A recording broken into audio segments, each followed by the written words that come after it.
Tac. Moi, Bonjour, bienvenue à tous à Sperenza, du côté de Sota Figari, où on fait les retranscriptions des journées des universités de la transition corse qui ont eu lieu du du 26 août au 1er septembre. C'était à Corté il y a une quinzaine de jours et donc je vais vous parler comment ça s'est déroulé, ce qu'il y avait au programme. Ce sont des journées qui étaient organisées sur 2 temps, avec un premier temps de réunion de travail sur les thématiques. Et après, en deuxième partie, c'était plutôt sensibilisation, avec voilà, des affichages, des projections de films, débats, rencontres, enfin ça a été très, très riche et très intéressant parce qu'en plus, il y a vraiment toute la Corse qui s'est déplacée, aussi bien des gens du Cap, de Balagne, de Porto Vecchio, d'Ajaccio, des Bastiais, des Cortenay. C'est vrai que depuis qu'il n'y a plus les événements comme la fête du vent, la fête de l'eau, il y a plus tellement de moments de rencontre comme ça dans l'année. Je pense que on a appelé ça les premières universités. Le but, c'est qu'il y en ait des dizaines et que ça se mette aussi rapidement en place derrière les actions. Parce que chaque année, donc, on va établir un plan d'action citoyen. Donc là, c'est 2019-2020. Et au fur et à mesure, on fait le bilan. Enfin, c'est très expérimental tout ça, quoi. On démarre quelque chose. Enfin, il y a des gens qui ont des années d'expérience ailleurs, mais là, on est vraiment tous essayer d'adapter ça à notre territoire, parce que voilà, tout n'est pas applicable en copier-coller. Il faut prendre confiance à ce projet-là, il faut travailler l'imaginaire aussi, parce qu'on a besoin de tous que ça devienne de plus en plus concret pour que ça se réalise vraiment et qu'on soit prêt à s'y mettre aussi tous chacun. Parce que c'est un peu ça aussi, quoi. Le changement, il commence par soi-même, mais on n'a pas forcément la facilité de pouvoir le faire. Ça reste quand même très peu accessible, les produits sains, de qualité, locaux. Voilà, c'est un peu toutes ces thématiques qu'on a essayé d'envisager ensemble pendant toute cette semaine, qu'on avait décidé de concentrer la journée du lundi, le premier jour, sur le constat général de tout ce qui ne va pas, pour vraiment voilà, crever l'abcès. D'ailleurs, l'intitulé sur le programme, c'était La société va droit dans le mur, qu'est-ce qu'on fait? Voilà, enfin, on pose le décor, quoi. C'était vraiment le premier soir, c'était ça. Ensuite, le mardi, c'est la journée autour de énergie, habitat et transport. Beaucoup de solutions, pas mal de trucs à mettre en place dans ce domaine-là. Le deuxième jour, c'était alimentation, déchets, consommation. Là, c'est vraiment la clé, on va dire, de voûte de tout le plan d'action, parce que c'est comme ça qu'on va pouvoir financer les projets qui sont pas forcément très rémunérateurs, les projets d'école, etc. Par exemple. À l'heure actuelle, l'école démocratique, elle est à 3 500 € l'année. Et du coup, si on arrive à recentrer notre économie via notre alimentation, on arrive aussi à financer des écoles gratuites, si vraiment on s'y met tous en masse. Voilà, l'idée c'est d'essayer de faire en sorte que tout est en lien et en relocalisant, on arrive à remettre du lien entre les choses et financer tout ça en grande partie en autofinancement. Donc, le jeudi, c'était économie sociale et solidaire, emploi et monnaie locale. Le vendredi, éducation populaire et scolarité.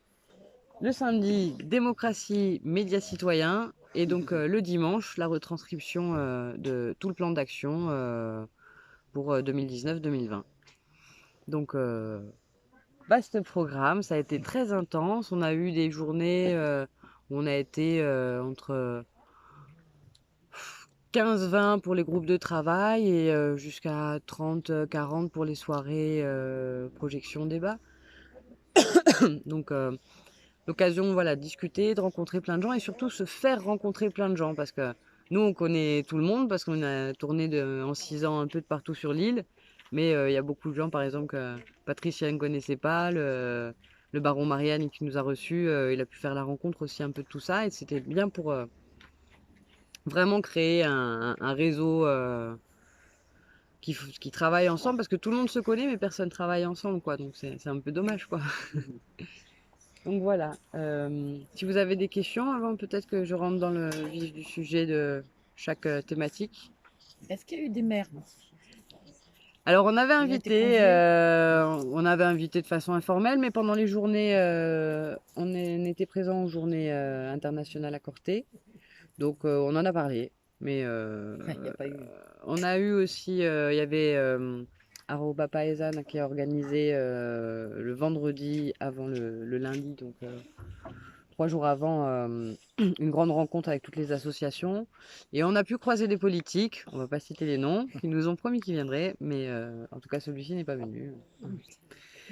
Donc voilà, mais c'est pas grave, c'est pas grave. De toute façon, les politiques, c'est des suiveurs. Donc s'il y a suffisamment de citoyens derrière, ils vont suivre. À un moment donné, ils n'auront pas le choix. Donc on n'a pas besoin d'eux pour l'instant. On a surtout besoin d'apprendre à se connaître, réapprendre à se faire confiance, travailler ensemble.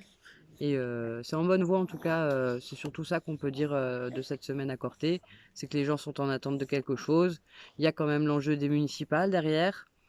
Pendant la journée démocratie, on a parlé même, on n'avait même pas envisagé ça, que certains ont dit mais les municipales, mais après il y a les territoriales derrière aussi, enfin des choses que personne n'ose parler de ce genre de truc, quoi. Et maintenant, ça recommence à sortir en disant, mais ouais, allons-y. De toute façon, on a tout un programme solide, c'est porteur. De toute façon, les gens vont tellement un sentiment d'aller droit dans le mur et de pas avoir de solution en face que n'importe quoi qui pourrait être un peu positif, les gens vont y aller en masse, quoi. Enfin, c'est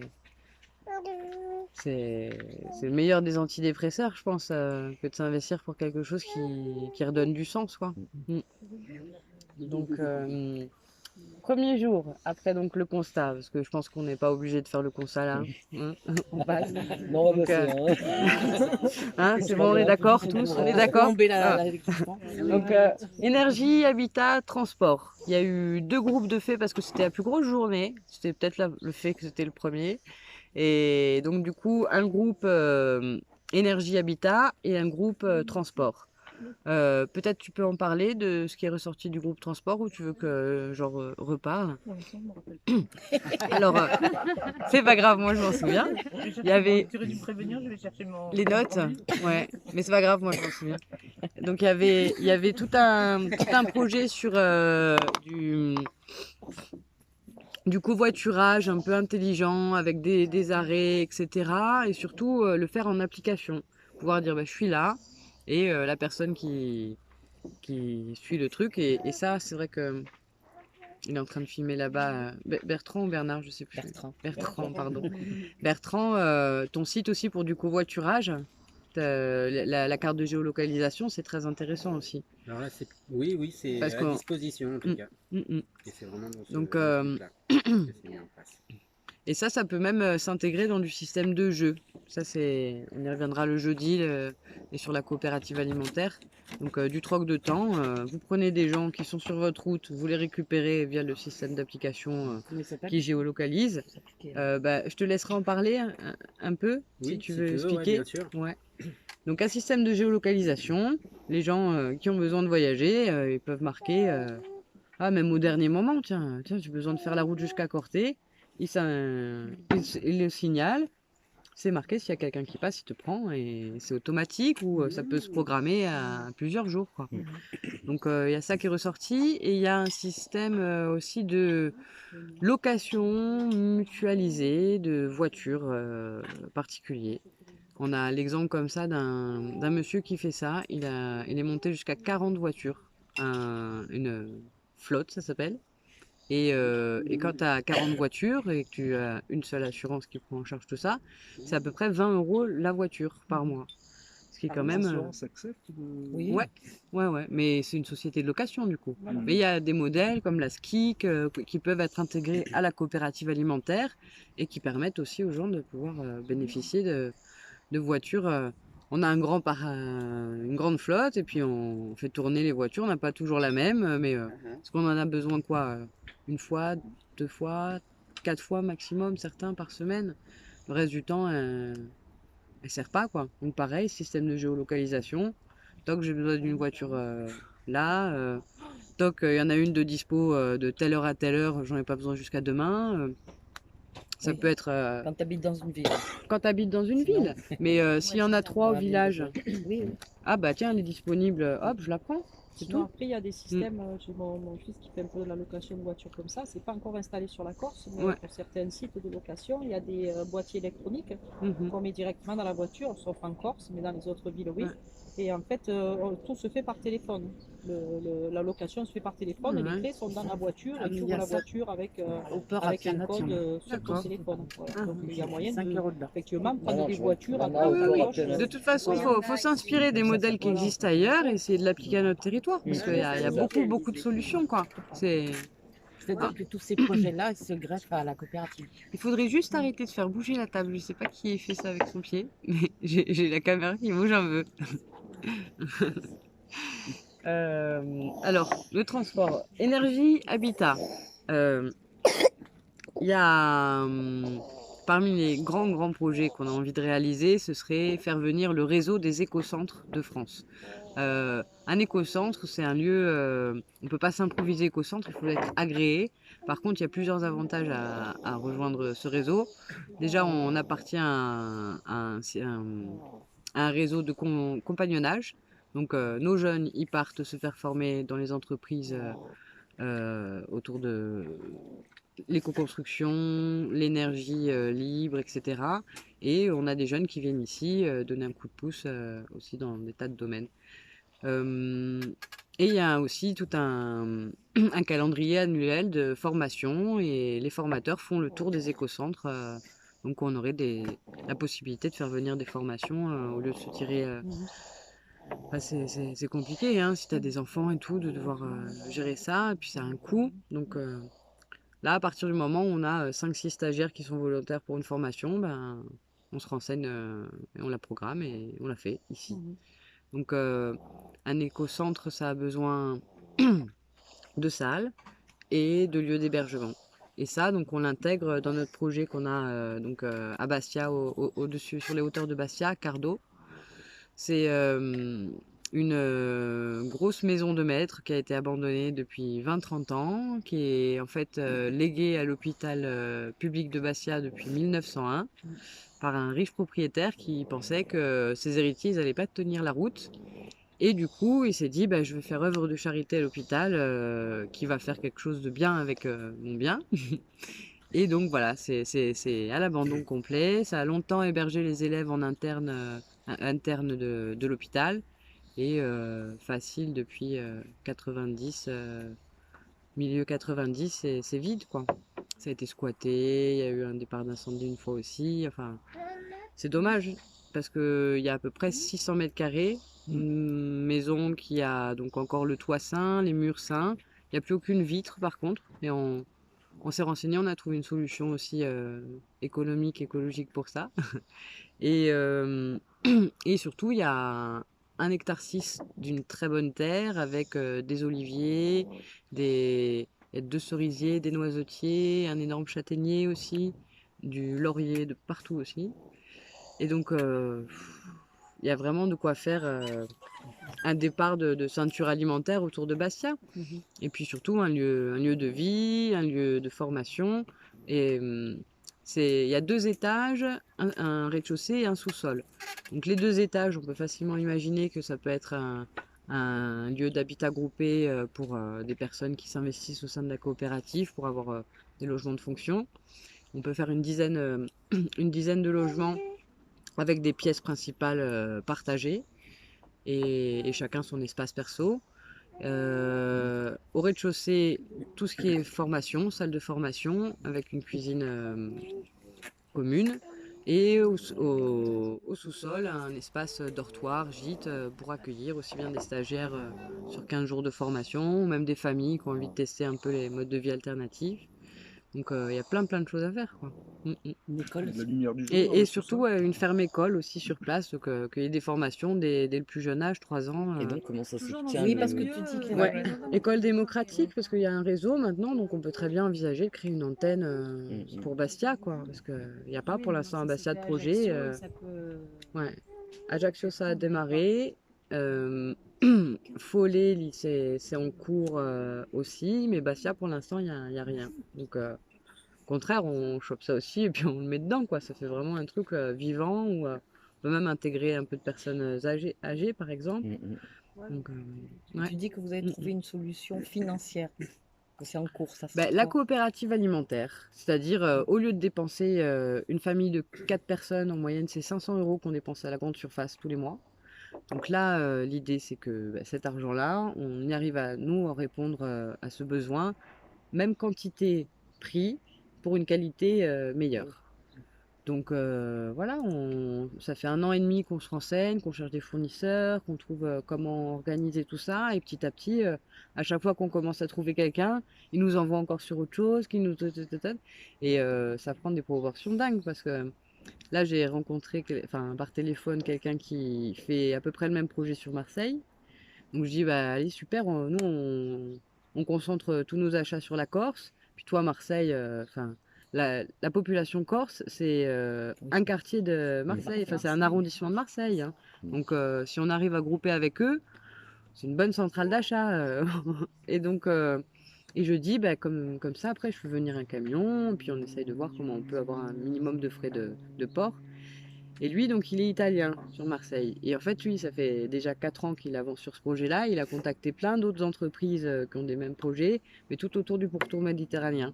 Il dit, ben, une partie de nos bénéfices, on est en train de réfléchir à la mettre ensemble pour créer des voiliers cargo, pour faire le tour de la Ah Méditerranée. oui, Donc c'est petit à petit, hein, on se dit, ah, putain, c'est pas possible. Où est-ce que ça s'arrête, quoi? Parce c'est que le niveau l'imaginaire là-dessus, c'est phénoménal, quoi. Bah non, tant mieux, voilà, que ça s'arrête plus d'ailleurs, plus jamais. c'est ça. Donc voilà, c'est très encourageant. Et voilà, si on arrive à financer des projets d'école, des projets d'éco-centre, des projets de voiliers cargo, bon bah ça, parce que même ça, refabriquer des bateaux, le nombre d'emplois qu'on arrive à générer avec ça, enfin, c'est voilà. Donc on y croit beaucoup, quoi. Je sais pas après alimentation, je peux parler un peu plus donc de la coopérative. On a dit une demi-heure, hein. Je sais pas si on a dépassé ou pas dépassé, je vois pas le temps là-dessus. Ça enregistre toujours ou pas? attention. Ouais. Parce que c'est le- Et donc l'alimentation, comment on fait? On s'inspire déjà de plein de projets qui existent déjà, qui ont fait leurs preuves, notamment la coopérative alimentaire, le supermarché La Louve à Paris. Maintenant, c'était le premier modèle réalisé en France. Maintenant, il y en a une dizaine, une quinzaine qui s'est créé sur ce modèle-là. Et c'est quelque chose qui vient des États-Unis. Au départ, ils ont lancé ça fin des années 70 à Brooklyn. Et donc, c'est un supermarché où les clients sont propriétaires du supermarché.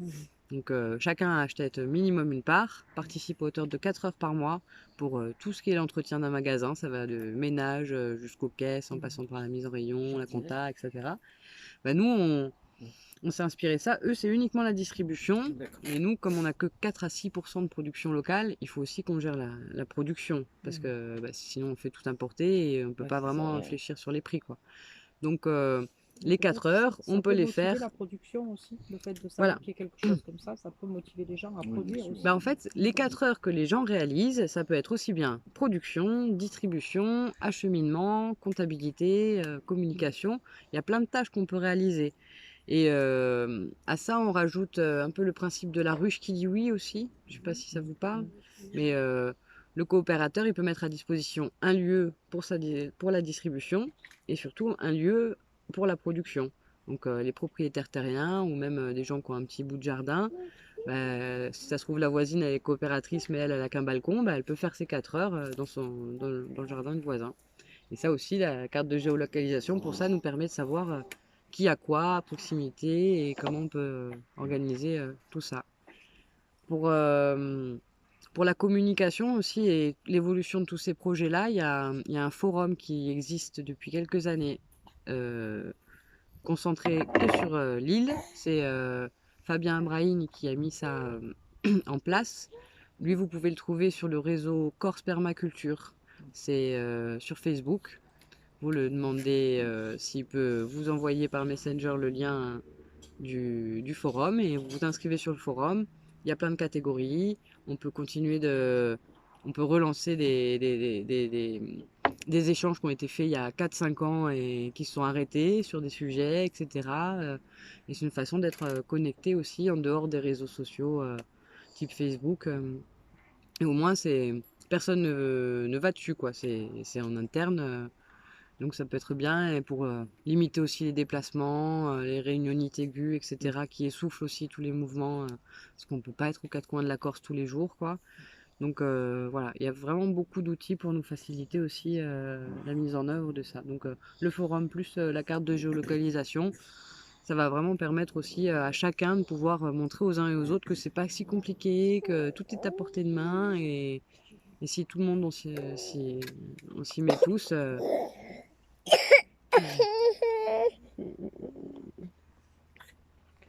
Donc sur la coopérative, donc pour l'instant j'ai expliqué que voilà, les gens donnent 4 heures, achètent une part et participent aux décisions. Donc une personne égale une voix. On s'est dit aussi que ce serait pas mal de mettre donc du système d'échange local ou il existe aussi un autre terme qui est le jeu, JEU. C'est un site internet, vous tapez ça et vous pouvez vous imprimer des petits carnets pour comptabiliser les échanges. C'est-à-dire que On peut le faire avec un stylo ou du papier ou c'est pas possible? oui, c'est stylo papier, tu imprimes, stylo papier, celui qui reçoit l'échange marque sur son carnet qui lui donne, et toi, en lui donnant, tu marques à qui tu l'as donné. Et donc, je vous ai expliqué qu'il y avait 4 heures qui étaient offertes par mois, mais si quelqu'un a plus de temps, la 5e heure et toutes les autres après, bah, c'est rémunéré en système d'échange local. Donc 1 heure égale 1 heure. On peut récupérer, voilà, on donne 10 heures, on récupère 6 heures pour de la garde d'enfants, pour je sais pas, du repassage, du bricolage, tout, quoi. Quelle est la Donc, différence avec les sels par c'est rapport à c'est l'échange? un peu la même chose que le sel, sauf que là, il y a vraiment cette histoire de carnet. Et donc, c'est beaucoup plus facile à mettre en place et c'est universel aussi. Donc, il y a la route des sels, mais elle n'est pas forcément partout, alors que là, il y a vraiment des gens, tu pourras trouver de partout. Je suis en train d'enregistrer, je mets